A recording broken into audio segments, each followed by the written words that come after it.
Hello and welcome to episode 2 of the Victorian Aboriginal News Referendum 23 Tapes podcast. I'm your host, Charles Parkener.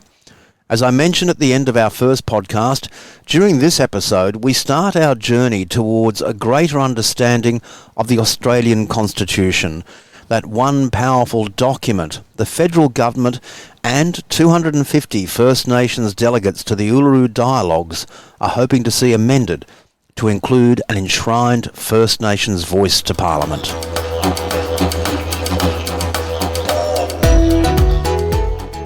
Victorian Aboriginal News acknowledges and pays respect to traditional owners and custodians across Australia.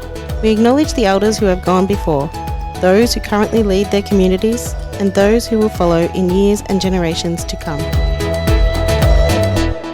Joining me today on the Referendum 23 Tapes podcast is Professor Cheryl Saunders from Melbourne Law School. She is President Emeritus of the International Association of Constitutional Law and for over 30 years has been committed to encouraging public understanding of the Australian Constitution. She joins us now for the first of several discussions we'll be having over the months in the lead up to the referendum. And Professor, thank you so much indeed for talking with me today. It's a real pleasure. Professor, let's get right into it. And can we start off with a basic understanding and keeping it at a fairly simple level of the actual purpose of the Australian Constitution? The Australian Constitution is our most important law. It's the one that tells you what other things governments can do. It sets up the system of government. It establishes the Commonwealth Parliament and government and court system, and it divides power between the Commonwealth and the states. So in other words, it tells you what can be done at the national level of government and what can be done at the state level of government and how. Now, it seems also that it's not necessarily a document that's fastidiously kept up to date. I mean, looking at the 2020 Constitution, it still states there that the Governor-General shall be, or the Queen shall be paid by the federal government £10,000 to be used for payment of the Governor-General. So it's not necessarily fully up to date, or is it just not easily kept up to date at that level? Look, there's a couple of answers to that, Charles. Of course, the Constitution's now very old, came into effect in 1901, and our relationship with the British monarch was very different in those days. And you're right, it hasn't been changed, and that's partly because the Constitution's not easy to change. But the other answer to your question is to say this, that constitutions generally are written in pretty general terms. They're expected to last over a long period of time. So the section you referred to, of course, sounds very dated and is very dated. But there are other sections. Section 1, for example, that says there'll be a parliament that exercises lawmaking power. That's the sort of section that can go on for centuries and it will still be accurate. Well, I think one of the obvious questions is why can't it be easily changed? Why is it such an important document that the government in power at the time may say, well, we don't approve of a certain area, we're just going to change it via ordinary legislation without going to the states and the people? Why isn't it that simple? Well, because constitutions are our most important law, you want them to last beyond the life of a current government. And constitutions tell governments what they can do. If a government wants to get around the Constitution, you don't want it to be able to amend it too easily. And we have a very interesting and I think very principled system that you have to ask the people when you amend the most important law in Australia. It's very unusual. Most of our government decisions are not made that way. But it just is a sign of the significance of the Constitution. And it means that once we agree to amend the Constitution, the change has all that much more legitimacy. How secure is the Constitution itself, though? Because I'm sure a number of people, depending on how old they are and how well they keep up with current affairs, may well have heard instances in the news where a government, not in Australia, has suspended its Constitution in order to achieve political or social goals. So can that be done here in Australia? What would be required? Look, there's a sense in which that can be done anywhere. I mean, it's a revolution. So anybody can have a revolution. Australia tends not to. We're a very stable society. We are a society that's prided ourselves on complying with law, in other words, on the rule of law, for better or sometimes for worse.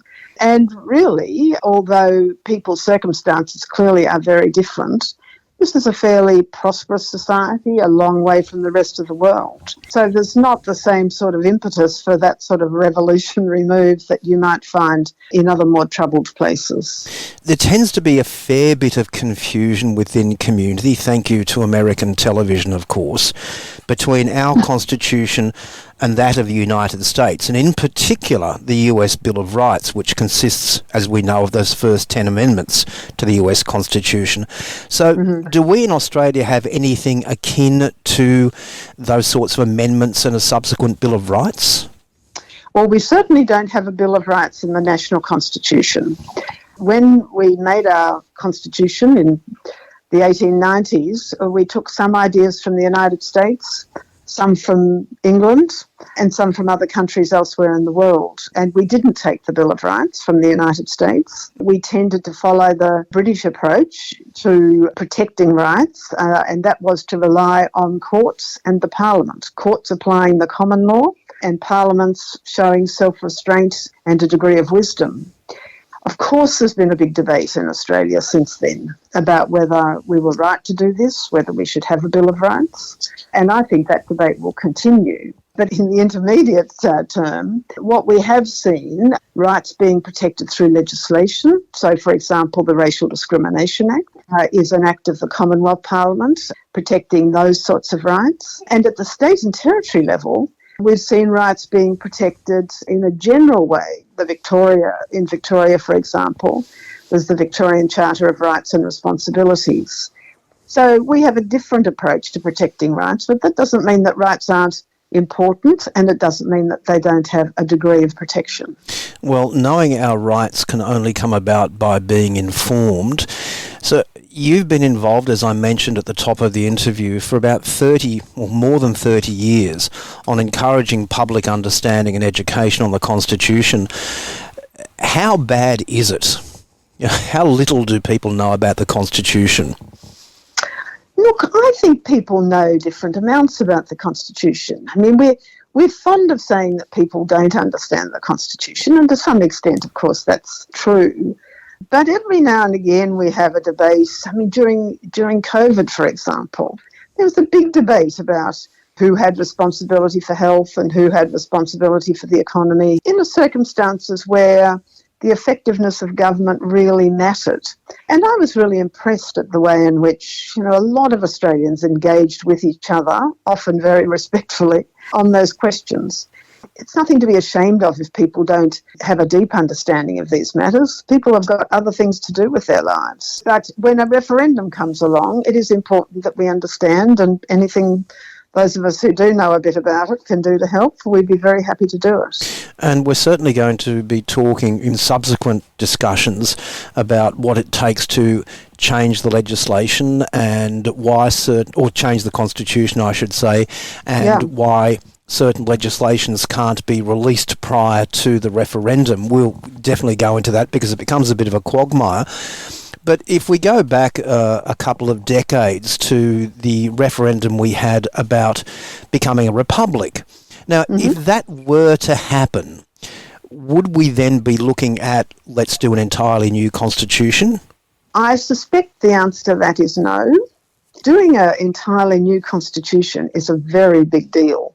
I mean, we can look at examples of countries around the world that are really doing that at the moment, but really finding it as a huge public exercise that can potentially be divisive. I mean, this debate is going on in Chile at the moment, for example. So I think if and when we go down the path of looking at a republic again, we will need to decide what to put in place of the Queen and the Governor-General and what other changes to make. But I suspect that we'll use the base constitution as the continuing constitution and just make whatever particular changes need to be made to bring a republic about. Now that does, though, need to once again then go to a referendum, doesn't it? Absolutely. And it would be a more complicated question for people than the question that's likely to be asked with the voice referendum, which will be a fairly straightforward change to the Constitution. Now, just to give people an idea and maybe a bit of a teaser for a future interview that we'll be having or discussion we'll be having, there have been quite a number of referenda over the years since Federation. Mm-hmm. How many have we had and how many have actually resulted in a change to the Constitution? Well, we've had 40-odd actual referendums, 8 of which have resulted in actual change to the Constitution. So what's it, barely 20%? Yeah. Yes, some of those changes were more complicated than others. Some of them were more significant than others.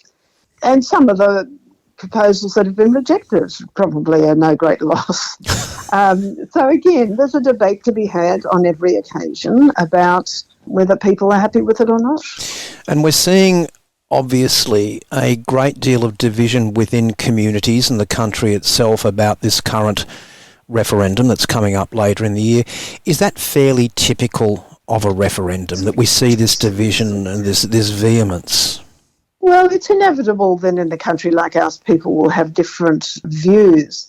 I think it's going to be interesting to see how great the divisions actually are. I noticed, for example, today that some of the ethnic community bodies have come out and said, well, we're not opposed to it. We're in favour of the voice. Yes, I believe the president of the FECC has come out stating that they are firmly behind that. Yeah, which I think is interesting. So the temptation when a referendum is coming forward is to make it a party political issue. And that happens because the initial proposal to change the Constitution has to pass through the Commonwealth Parliament. And if the parties, for whatever reasons, divide on that question, then it automatically looks as if the community is also divided.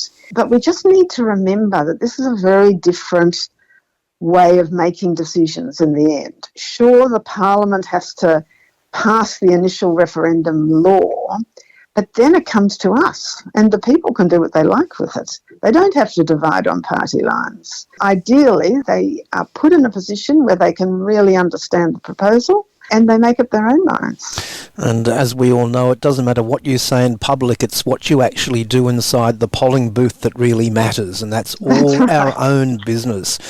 That's right. Professor Saunders, thank you so much indeed. We will be chatting again in a couple of weeks and hopefully yarning about how a vote is actually made, because it's not as simple as people may imagine. So thank you so much and look forward to our next yarn. Thanks, Charles. And can I just say that if people want to write in any questions or send in any questions, I'm happy to deal with particular questions that people have. We will certainly take advantage of that. So you are encouraged. There is a feedback form on the Victorian Aboriginal News website, and there is a link on the front page to that particular form, and we will pass on all questions to the Professor. Professor, Fabulous. Once again, thank you so much. Thanks. See you next time. Bye.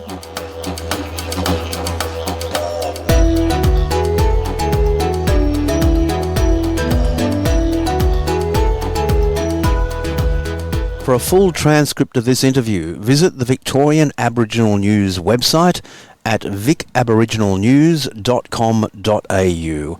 And if you do have any questions you'd like to see dealt with on the podcast or directly by Professor Cheryl Saunders, then use our website's Referendum 23 feedback form. We're doing our very best to release 2 new episodes every week, and your help in providing feedback and sharing this podcast is massively appreciated. So until our next episode, stay safe and stay informed.